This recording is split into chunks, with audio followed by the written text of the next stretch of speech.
একদিকে উত্তর আফ্রিকার সাহারা মরুভূমি, যেখানে দিগন্তজোড়া বালু, নেই পানি, নেই প্রাণের কোনো চিহ্ন। আর অন্যদিকে হাজারো মাইল দূরে দক্ষিণ আমেরিকায় সবুজে মোড়া, জীবনে ভরপুর পৃথিবীর ফুসফুস বলে পরিচিত আমাজন জঙ্গল। আপাত দৃষ্টিতে এই দুই জগতের মধ্যে কোনো মিল নেই, দূরত্ব হাজারো মাইল।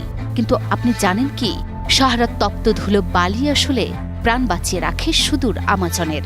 শুনতে অবিশ্বাস্য মনে হলেও মরুভূমির বালি হয়ে ওঠে সবুজ অরণ্যের জীবনরেখা। সাহারা মরুভূমি এবং আমাজনের দূরত্ব প্রায় ৩,০০০ মাইল, মাঝখানে বিশাল আটলান্টিক মহাসাগর। তবু এই দুই বিপরীত জগতের মধ্যে আছে এক অবাক করা অদৃশ্য সেতু। প্রকৃতির এক বিস্ময়কর সুতোয় বাঁধা এই দুই প্রান্ত। প্রতি বছর সাহারা থেকে বাতাসের ডানায় ভর করে উড়ে যায় কয়েক কোটি টন ধূলিকণা। এই ধুলোর কাফেলা পাড়ি জমায় আটলান্টিক পেরিয়ে আমাজনের আকাশে। আকাশে মেঘ সৃষ্টি করে বৃষ্টি নামানো থেকে শুরু করে বৃষ্টির তোরে ধুয়ে যাওয়া বনের অত্যাবশ্যকীয় পুষ্টি, বিশেষ করে ফসফরাসের অভাব পূরণ করতে এই ধূলিকণাই হয়ে ওঠে প্রকৃতির শ্রেষ্ঠ আশীর্বাদ। এদিকে আগে থেকেই পৃথিবীর সবচেয়ে সমৃদ্ধ জীববৈচিত্র্যের ক্ষেত্র আমাজন রেইনফরেস্ট তার পুষ্টিকর অভাবযুক্ত মাটির জন্য বিখ্যাত। প্রকৃতপক্ষে বনের প্রায় ৯০% মাটিতে ফসফরাস কম। ফসফরাস মাটির জন্য খুবই প্রয়োজনীয়। ফসফরাস ছাড়া বন মরুভূমিতে পরিণত হয়।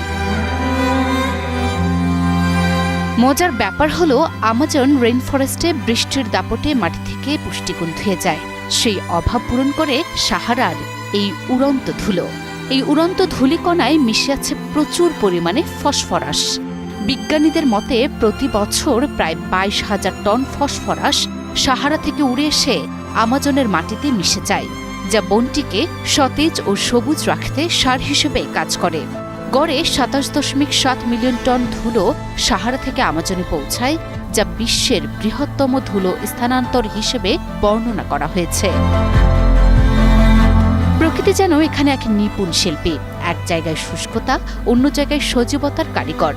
সাহারা যদি তার ধুলো না পাঠাতো, তবে আমাজনের এই বিশাল সাম্রাজ্য হয়তো আজ মরুভূমিতে পরিণত হতো। প্রকৃতির এই মহাকাব্যে সাহারা হলো সেই নিঃস্বার্থ দাতা, আর আমাজন তার চিরকৃতজ্ঞ গ্রহীতা। এক প্রান্তের ধ্বংস বা পরিবর্তন অন্য প্রান্তের অস্তিত্বকে নাড়িয়ে দিতে পারে, এটাই যেন প্রমাণ করছে তারা।